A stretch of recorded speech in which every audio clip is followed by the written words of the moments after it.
Hi, good evening, everyone. I'm Ken Kunken, and this is my wife, Anna. And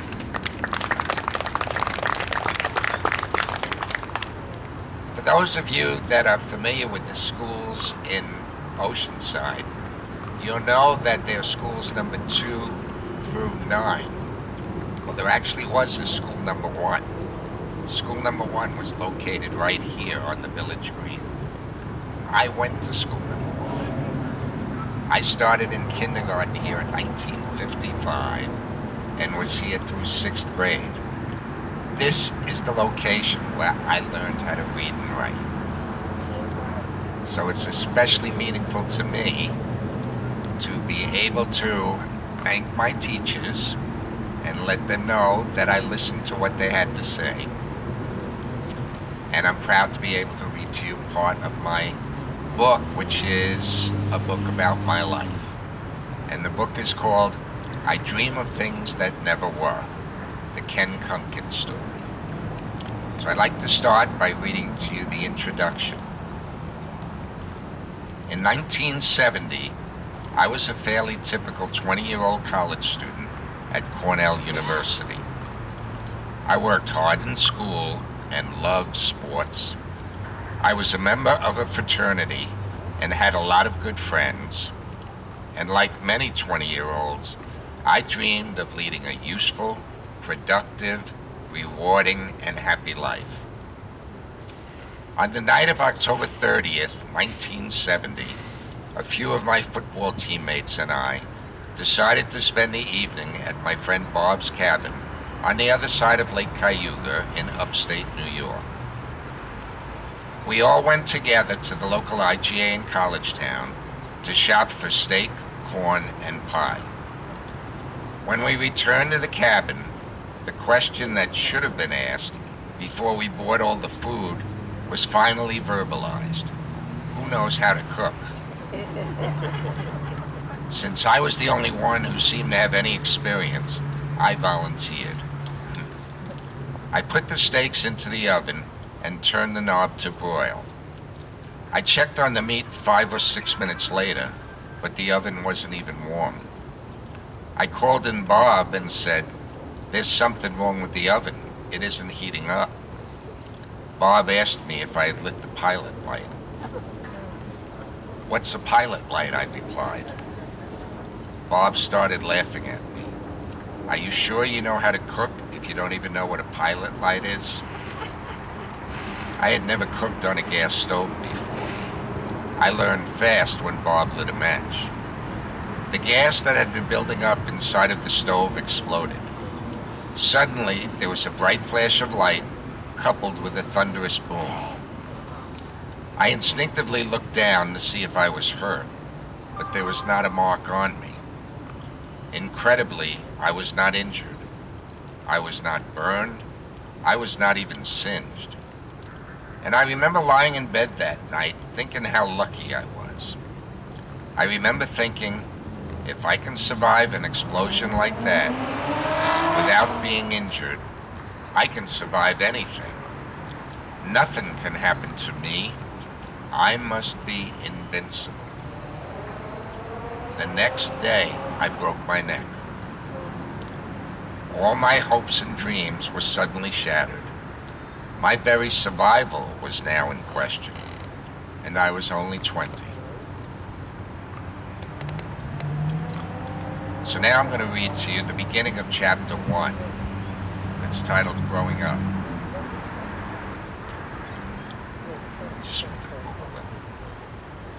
I entered this world shortly before my mother left it. I was born on July 15th, 1950. 27 days later, my mother Judy died. She was 24 years old. We lived on Long Island in the village of Levittown, New York. The country was in the grips of a virulent polio epidemic. There were so many cases in our community that a mobile medical unit was going house to house to test possible victims. My brother Steve was showing symptoms, was tested, and diagnosed with polio. Fortunately, his was a mild case, with symptoms confined to his right leg. However, while the medical team was in our house examining my brother, my mother became weak, was tested, and polio was confirmed. My mother and brother were hospitalized in adjoining first-floor rooms in Meadowbrook Hospital in East Meadow.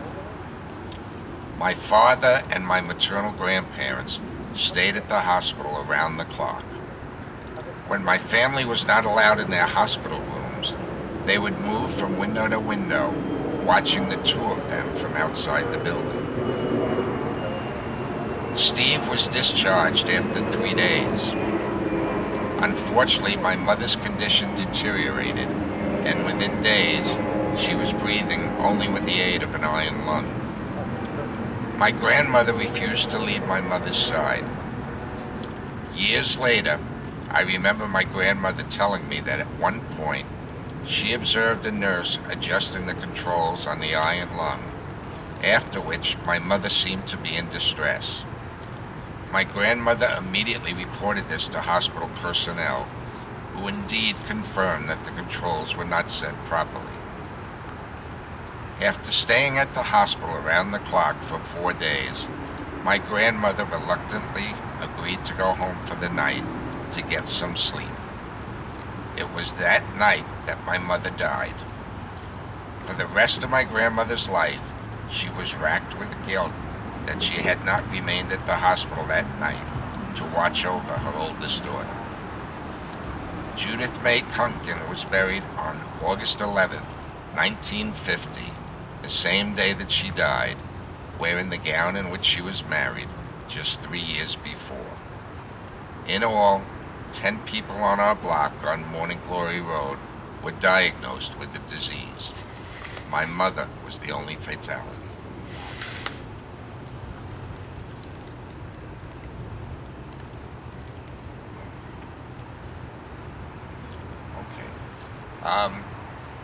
As I indicated in my biography, I used to work at the Nassau County District Attorney's Office. So I thought I'd read you part of an excerpt that I wrote shortly after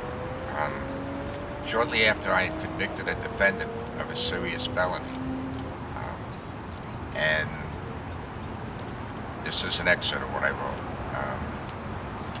Judge Dallin then asked me how I was going to feel if during the time before the defendant had a return for sentence, the defendant sought revenge on the victim and killed him. For the next 6 weeks, I lived in fear of that happening. I also started to worry every time I went outside that I would run into the defendant. I would be such an easy target if a defendant ever encountered me outside the courthouse. I had always been concerned about that. Obviously, my physical condition made me stand out. Once, not long after I was promoted to county court, an individual approached me on the street by the courthouse. He stood before me and said, "Remember me?" Those are the words most ADAs do not normally want to hear when they're away from the courthouse. My mind was racing, but I could not place it. He then said, "You're the DA, right?" I knew I couldn't say no, because I was the only trial assistant district attorney in the county in a wheelchair. He then said, "My name is such and such. You had me for 2 DWIs, driving while intoxicated, in district court. I just wanted you to know that that was the best thing that ever happened to me. I entered into a program, got the help I needed, and am now doing well. I wanted to thank you." He then walked away. Phew. That was quite a relief. Interestingly, a few years after convicting a defendant for possession of an unloaded handgun, on my way down to the courtroom for the defendant's sentence, the defendant suddenly got in the elevator with me. I was alone at the time. The defendant said that he had a proposition for me. If I didn't ask the judge to send him to jail, the defendant would agree to work as my attendant for a year. Apparently, the defendant thought working as my attendant for a year would be punishment equivalent to going to jail for 2 to 4 years. I wonder how many of my attendants felt the same way. I politely declined the defendant's offer. A few minutes later, he was sentenced to 2 to 4 years in an upstate prison.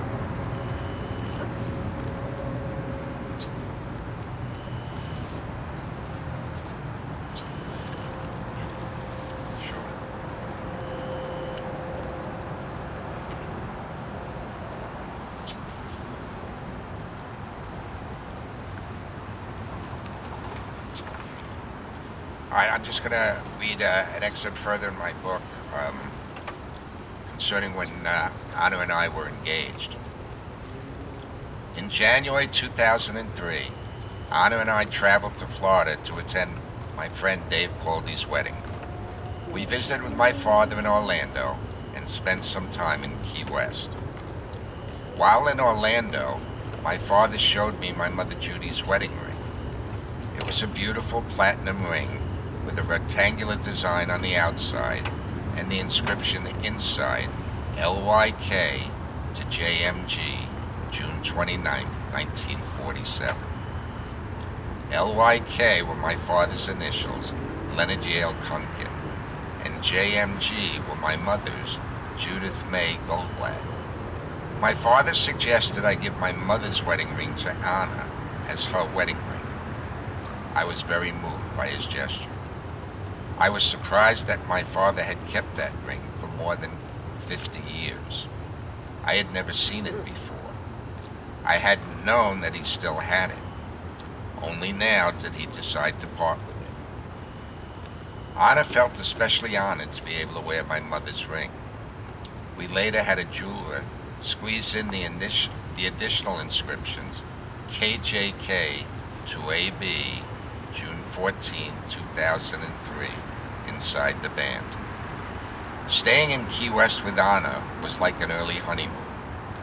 One evening, it became particularly chilly, at least for me, so I wore my down vest, 2 neck warmers, a winter hat, and mittens.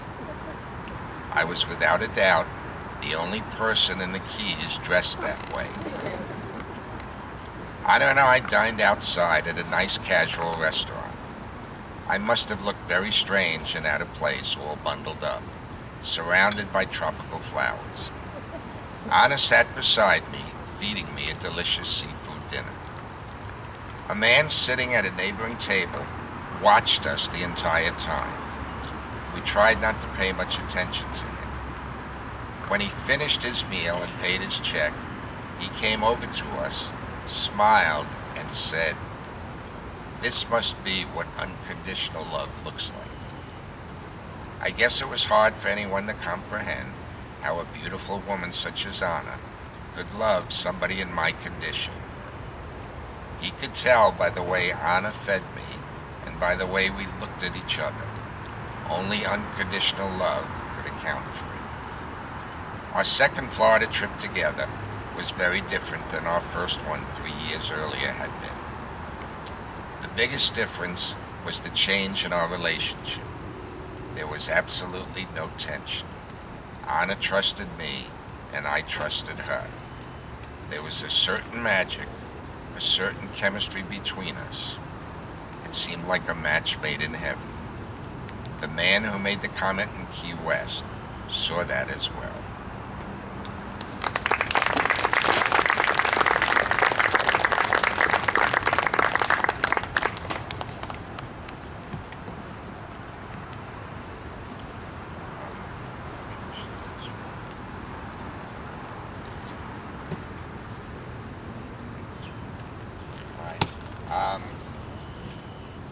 Okay, just a brief note. When Anna and I decided to get married, Anna said that she'd like to have my baby. Now, at the time, this seemed impossible. I had been paralyzed for more than 50 years, and I was already in my 50s. But there's a saying in the military that I've always liked. Difficult, we do it once. Impossible takes a little longer. Well, Anna and I were determined to make the impossible happen, and we wanted to do it sooner rather than later. So we looked into various options, including in vitro fertilization, and were very excited to learn it still may be possible for someone in my condition to father a child. So we went through in vitro, and through the miracle of science, Anna became pregnant. So I'm going to read to you now a short excerpt about the first sonogram after we saw Anna was pregnant. On July 9th, Anna was scheduled to have her first sonogram since we had learned she was pregnant. This would be the first time I would see a sonogram performed, and it would tell us if we were hopefully pregnant with twins. I stayed close to Anna, but directed my attention to the monitor. Almost as soon as Dr. Goldschlag began, he said, "Here is a sac." Apparently a sac meant a baby. It was very strange to be looking at something so small and thinking that this would be my child. Within seconds, the doctor said, "Here is another sac." Jackpot, I thought. Twins. Almost immediately, the doctor said very matter-of-factly, "Here is another sac." Oh my God, triplets. As I was about to congratulate Anna, I saw the doctor was still moving the device around. It suddenly became clear to me that he was looking for more sacs. My mind immediately started racing back to the day of the implantation. Dr. Goldschlag had warned us then that the embryos might split and we could conceivably end up with 6. I wanted to tell him to stop. 3 was plenty. I was relieved when he finally did. It was definite. We were pregnant with triplets. Our life would never be the same. Anna and I looked at each other incredulously. Was this really happening? I hesitantly asked Anna how she felt about it. "Great," she replied. I was sorry I had agreed to go to work immediately after the visit, instead of spending the rest of the day with Anna. While we were in the van, we called Steve, my father, Aunt Lorraine, and Aunt Betty. Every one of our conversations went something like this. "We just finished the sonogram. We're having more than one." They each excitedly said, "Twins?" "Keep going," I replied.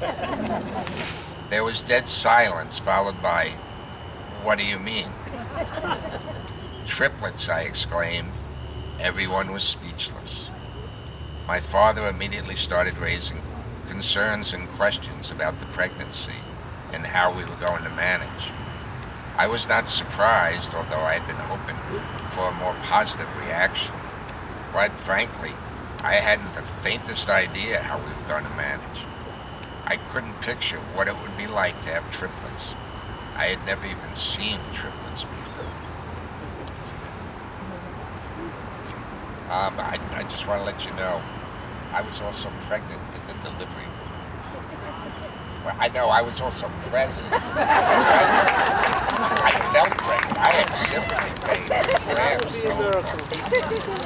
But how many husbands can say they were in the delivery room when their wife gave birth to triplets? So I wrote about that in the book. That's not the excerpt that I'll read to you next, but I'll just read to you a very short excerpt. All 3 of my boys are very healthy. They're about to start their sophomore year in college.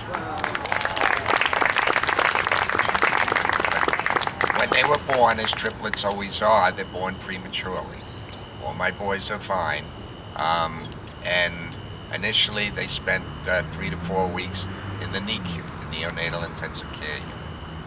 So I'll just read you a short excerpt about visiting my boys in the NICU.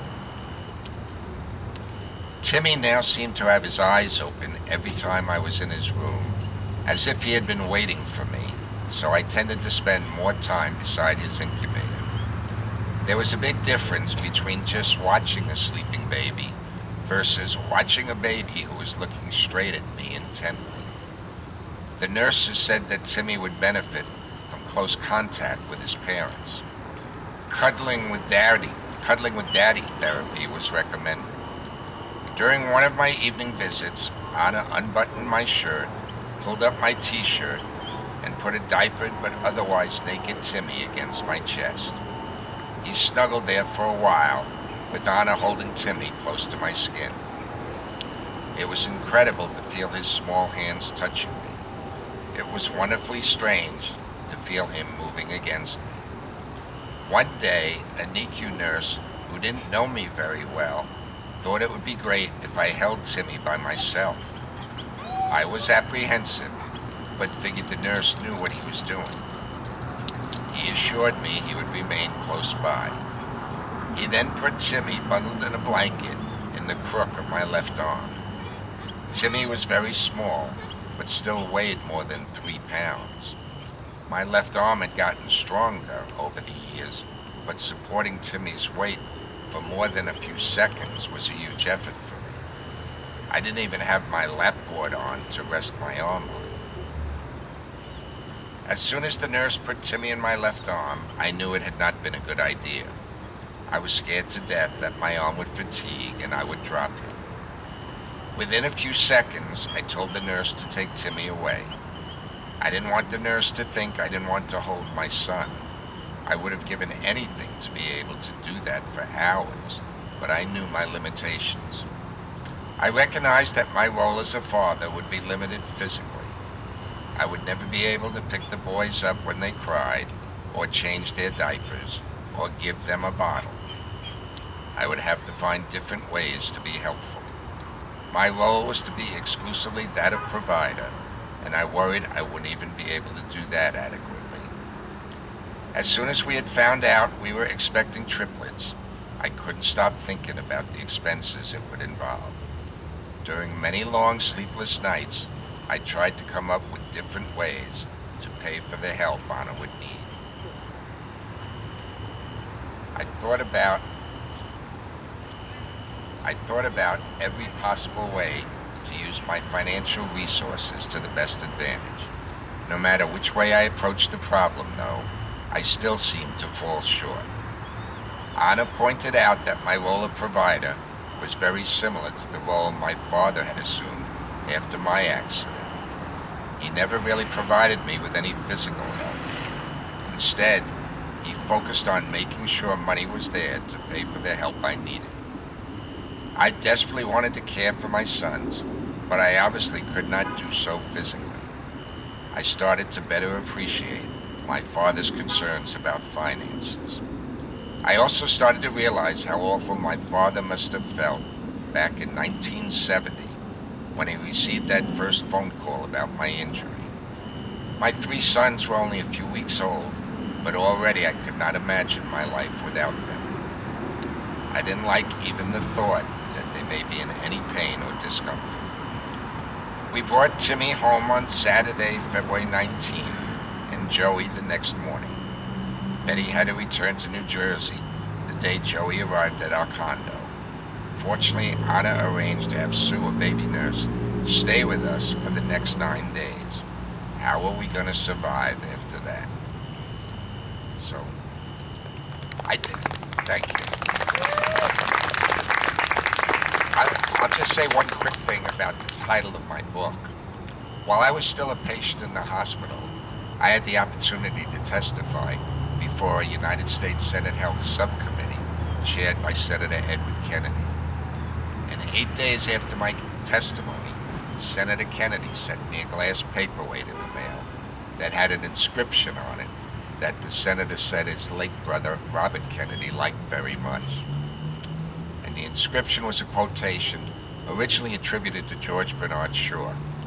And the words on that inscription have always been very meaningful to me. The inscription read, "Some men see things as they are and say why. I dream of things that never were and say why not." That's where the title of my book comes from.